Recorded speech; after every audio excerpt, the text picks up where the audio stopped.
Hello மக்களே, எல்லோரும் எப்படி இருக்கீங்க? நல்லா இருக்கீங்கன்னு நம்புகிறேன். இப்போ நம்ம எங்கே போயிட்டுருக்கோன்னா, வெள்ளையங்கிரி மலைக்கு தான் போயிட்டுருக்கோம், சிவன் தரிசனத்துக்கு.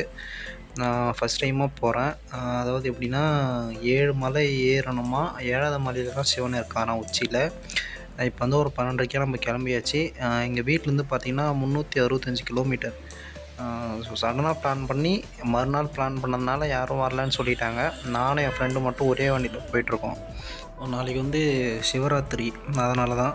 இப்போ வந்து நம்ம ரூட் எப்படி போகிறோன்னா, விழுப்புரம், கள்ளக்குறிச்சி, ஈரோடு, கோயம்புத்தூர் போயிட்டு தான் போகிறோம். ஸோ லாஸ்ட் ரைடில் சொல்லியிருந்தேன், மொபைல் ஹோல்டரும் ஃபாக் லைட்டும் ஃபிக்ஸ் பண்ண போகிறோன்னு. ஸோ இந்த டைம் வந்து ஃபிக்ஸ் பண்ணியாச்சு. ஏன்னா ஃபிக்ஸ் பண்ணிவிட்டு தான் நம்ம எடுத்துகிட்டே போகிறோம். அடுத்து வந்து பார்த்திங்கன்னா, ஹேண்டில் பார் வந்து ரைஸ் பண்ணலான்னு சொல்லிட்டு இருக்கேன். ஏன்னா இது ரொம்ப பெயினாக இருக்குது. 3 மந்த்ஸ்க்கு அப்புறம் வண்டி எடுக்கிறதுவே ஒரு சம்பவம் ஆயிடுச்சு நண்பர்களே. ஏன்னா ஒரு 3 மாதத்துக்கு முன்னாடி என்ன ஆச்சுன்னா, வண்டியை வந்து க்ளீன் பண்ணிவிட்டு தொடச்சிட்டு இருந்தேன். நான் என்ன பண்ணேன், சரி சென்டர் ஸ்டாண்ட் தான் வாங்கியாச்சு, சரி சென்டர் ஸ்டாண்டு வச்சு கொஞ்சம் ட்ரை பண்ணி பார்ப்போம்னு சொல்லிட்டு சென்டர் ஸ்டாண்ட் போட்டு செயினை ஃபஸ்ட் கியரில் ஓட விட்டு தொடச்சிட்டேன். க்ளீன் பண்ணிவிட்டு என்னாச்சு, துணி போட துடைக்கக்குள்ளே ட்ரை பண்ணக்குள்ளே 4 விரலும் மாட்டிக்கிச்சு. மாட்டுன்ற நகத்து பக்கத்தில் 4 விரலும் வந்து செயின் பல்லு உள்ளே போயிட்டு 4 விரலையும் போன் கிராக்கு. அது 3 விரல் ஓகே. ஆனால் அந்த ஆள்காட்டி விரல் மட்டும் எடுக்கணும்னு சொல்லிட்டாங்க. ஏன்னா சுத்தமாக அது இதாகிடுச்சு அப்படின்னு. அது சைடில் பார்த்திங்கன்னா ஸ்ட்ரெச் ஒழுங்காக ஆகலை. அதனால் அந்த விரல் செல்லு வந்து ஃபுல்லாக உள்ளே இருக்கிற செல்லு ஃபுல்லாக செத்துடுச்சு. ஸோ அந்த விரல் மட்டும் எடுத்துட்டாங்க. ரொம்ப கஷ்டமாயிடுச்சு, மனசு உடைஞ்சு போயிட்டேன். சடனாக பிளான் பண்ணதுனால பெட்ஷீட்டும் எதுவும் எடுக்கலை. ஜெர்கின் மட்டும்தான் எடுத்துகிட்டு போகிறேன். இப்போவே இந்த வெயில் வெடிக்குது, அப்போனா கண்டிப்பாக மேலே வந்து பயங்கரமான குளிர் இருக்கிறது. பார்க்கலாம் எப்படின்னு. இன்னும் நண்பர்களே, போன வீடியோ வந்து தான் மைக் இல்லாமல் வீடியோ எடுத்து எடிட் பண்ணி வாய்ஸ் ஓவர் பண்ணி போட்டேன். ஸோ இந்த வீடியோவாவது மைக்கோட எடுத்து பேசணுன்னு சொல்லிவிட்டு ட்ரை பண்ணி போட்டது. கடைசியில் பார்த்தீங்கன்னா, மைக் இங்கேருந்து செக் பண்ணக்குள்ளே பார்த்தீங்கன்னா கரெக்டாக இருந்துச்சு, எல்லாமே பர்ஃபெக்டாக இருந்துச்சு. ஆனால் போயிட்டுருக்குள்ளே என்னாச்சுன்னு தெரில, மைக் வந்து ஒர்க் ஆகுது, பட் ஆனால் ரொம்ப ஸ்லோவாக வால்யூம் கேட்குது. ஸோ அதனால் என்ன பண்ணிட்டேன், அதை மியூட் பண்ணிவிட்டு நான் வந்து வாய்ஸ் டப் பண்ணி தான் போட்டுட்ருக்கேன். ஸோ நெக்ஸ்ட் வீடியோ கண்டிப்பாக என்னால் முடிஞ்ச வரைக்கும் நல்லா பண்ண ட்ரை பண்ணுறேன். லெஃப்ட் சைடில் பார்த்தா உங்களுக்கே தெரியும், அந்த ஒயர் மட்டும் வரும். அது எவ்வளோ ட்ரை பண்ணி பார்த்துட்டேன், அது வரல. இப்போ வந்து பார்த்திங்கன்னா கள்ளக்குறிச்சி வந்து கிராஸ் பண்ணியாச்சு. அது ஈரோடு தான் போயிட்டுருக்கோம். டீ குடிச்சியாச்சு, அந்த வீடியோ எடுத்து போடலை. ஏன்னா மைக்கில் அதனால பேசினா அதில் ஸ்லோவாக கேட்குது, அதனால் ஒன்றும் பண்ணல. பிஃபோராகவே எல்லாமே பண்ணி தான் எடுத்துகிட்டு போனேன். அது என்ன ஆச்சுன்னு தெரில, அது ஒர்க் அவுட் ஆகலை.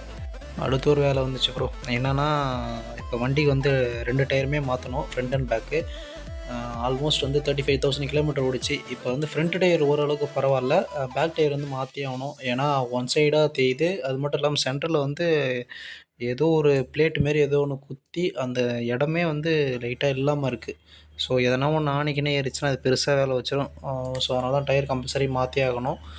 டயர் பேர் பார்த்தீங்கன்னா, அப்போலோவில் ஆல்ஃபா ஹெச்1 சொல்லிட்டு ஒரு பிராண்ட் இருக்குது, ஒரு இது இருக்குது. அந்த டயர் தான் போடலான்னு சொல்லிட்டு போயிட்டு அந்த ஷோரூமில் போய் கேட்டேன். அவங்க என்ன சொல்லிட்டாங்கன்னா, அந்த டயர் வந்து ரேராக தான் யூஸ் பண்ணுவாங்க. ஸோ யாருன்னா கேட்டால் மட்டும்தான் வந்து அந்த டயர் வந்து ஸ்டாக் வச்சுருப்போம் அப்படின்னு சொல்லிட்டாங்க. அப்போ தான் தெரிஞ்சது அதோட என்னென்னு. அது ரேட்டு கொஞ்சம் அதிகமாக, அது மட்டும் இல்லாமல் அது வந்து டீத் அதிகமாக இல்லைன்றதுனால அது யாரும் சஜஷன் பண்ண மாட்டாங்கன்னு சொன்னாங்க. பட் என் ஃப்ரெண்டு வந்து ஒரு எம்டியில் போட்டிருக்கான். நல்லாயிருக்கு, பார்க்கவும் நல்லாயிருக்கு, பிரேக்கிங்க்கும் நல்லாயிருக்கு.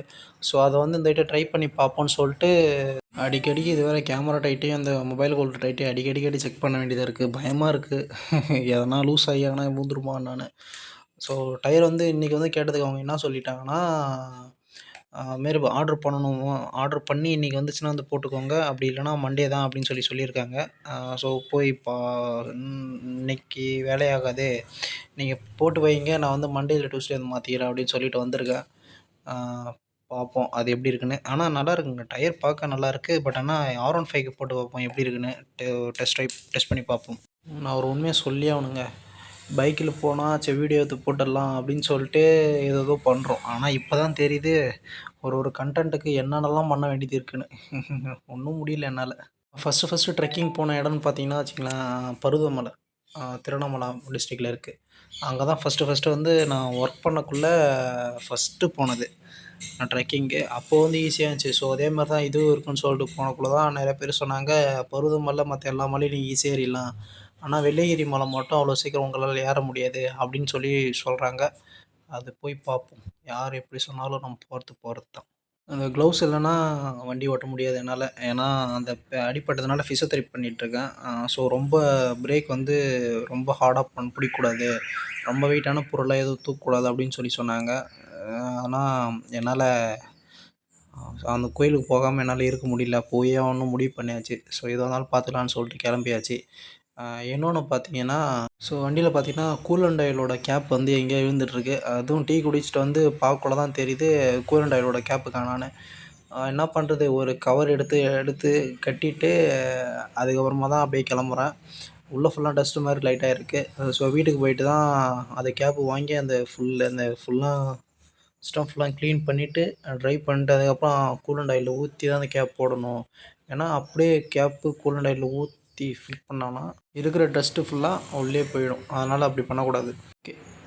நெக்ஸ்ட் வீடியோ பார்த்தீங்கன்னா, என்னோடய பைக்கை வந்து ஃபுல்லாக ரிவ்யூ பண்ண போகிறேன். இப்போ டயரு எல்லாத்தையும் சேஞ்ச் பண்ணிவிட்டு பைக்கை ஃபுல்லாக ரிவ்யூ பண்ண போகிறேன். இது வரைக்கும் நான் என்னென்ன பண்ணியிருக்கேன், எவ்வளோ கிலோமீட்டர் ஓடிருக்கு, என்னென்ன ஆக்சசரிஸ்லாம் நான் ஃபிட் பண்ணி வச்சுருக்கேன்.